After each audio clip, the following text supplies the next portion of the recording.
12 ফেব্রুয়ারি ত্রয়োদশ জাতীয় সংসদ নির্বাচনের ভোট গ্রহণ হবে আর একই দিনে হবে গণভোট।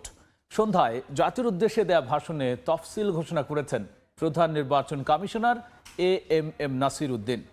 মনোনয়নপত্র জমা দেয়া যাবে 29 ডিসেম্বর পর্যন্ত আর প্রত্যাহারের শেষ তারিখ 20 জানুয়ারি। 21 জানুয়ারি প্রতীক বরাদ্দের পরদিন থেকে 10 ফেব্রুয়ারি পর্যন্ত করা যাবে নির্বাচনী প্রচারণা। নির্বাচন সুষ্ঠু, অবাধ ও অংশগ্রহণমূলক করতে সব অংশীজনের সহযোগিতা চেয়েছেন সিইসি। তফসিল ঘোষণা করায় নির্বাচন কমিশনকে শুভেচ্ছা জানিয়েছেন প্রধান উপদেষ্টা ডক্টর মোহাম্মদ ইউনূস। আসসালামু আলাইকুম। সব অনিশ্চয়তার অবসান ঘটিয়ে জাতীয় সংসদ নির্বাচন এবং গণভোটের তফসিল ঘোষণা করেছে নির্বাচন কমিশন। জাতির উদ্দেশ্যে দেয়া ভাষণে ভোটের সময়সূচি জানান প্রধান নির্বাচন কমিশনার এএমএম নাসির উদ্দিন। বৃহস্পতিবার সন্ধ্যায় বিটিভি এবং বাংলাদেশ বেতার সহ সব বেসরকারি গণমাধ্যম জাতির উদ্দেশ্যে দেয়া প্রধান নির্বাচন কমিশনারের এই ভাষণ প্রচার করে। সামনে হাজির হওয়ার সুযোগ দিয়েছেন। ভাষণে প্রধান নির্বাচন কমিশনার সংসদ নির্বাচন ও গণভোটের বিস্তারিত তুলে ধরেন। আগামী 2026 সালের ফেব্রুয়ারি মাসের 12 তারিখ 300 আসনে ত্রয়োদশ জাতীয় সংসদ সাধারণ নির্বাচন এবং একই সাথে জুলাই জাতীয় সনদ সংবিধান সংস্কার বাস্তবায়ন আদেশ 2025-এর উপর গণভোট অনুষ্ঠিত হবে। মনোনয়নপত্র দাখিলের শেষ তারিখ আগামী 29 ডিসেম্বর। বাছাই হবে আগামী 30 ডিসেম্বর 2025 রোজ মঙ্গলবার হতে 4 জানুয়ারি 2026 আপিল নিষ্পত্তির তারিখ।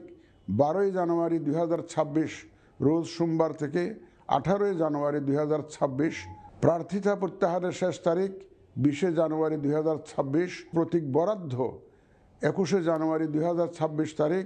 সিইসি বলেন, এবারের ভোট ভাবমূর্তি পুনরুদ্ধার ও প্রকৃত গণতান্ত্রিক ধারা পুনঃপ্রতিষ্ঠার নির্বাচন। ভোটাররা বাধার সম্মুখীন হলে তা প্রতিহত করা হবে বলেও জানান তিনি।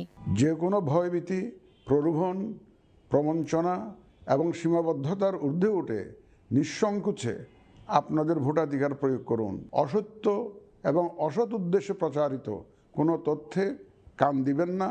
সন্তানদের রক্তের উপর দাঁড়িয়ে আমাদের অঙ্গীকার হচ্ছে একটি সুষ্ঠু ও সুন্দর নির্বাচন অনুষ্ঠান যা জাতি হিসাবে আমাদের প্রত্যাশা পূরণ করবে। সংশ্লিষ্ট সকল রাষ্ট্রীয় ও গণতান্ত্রিক প্রতিষ্ঠানের জন্য এই নির্বাচন হচ্ছে সক্ষমতা প্রমাণ করে ভাবমূর্তি পুনরুদ্ধারের অনন্য সুযোগ। নির্বাচন কর্মকর্তাদের দায়িত্ব অবহেলা মেনে নেওয়া হবে না বলেও হুঁশিয়ারি দেন প্রধান নির্বাচন কমিশনার। আপনারা নির্ভয়ে সততা ও নিরপেক্ষতার সাথে দায়িত্ব পালন করবেন।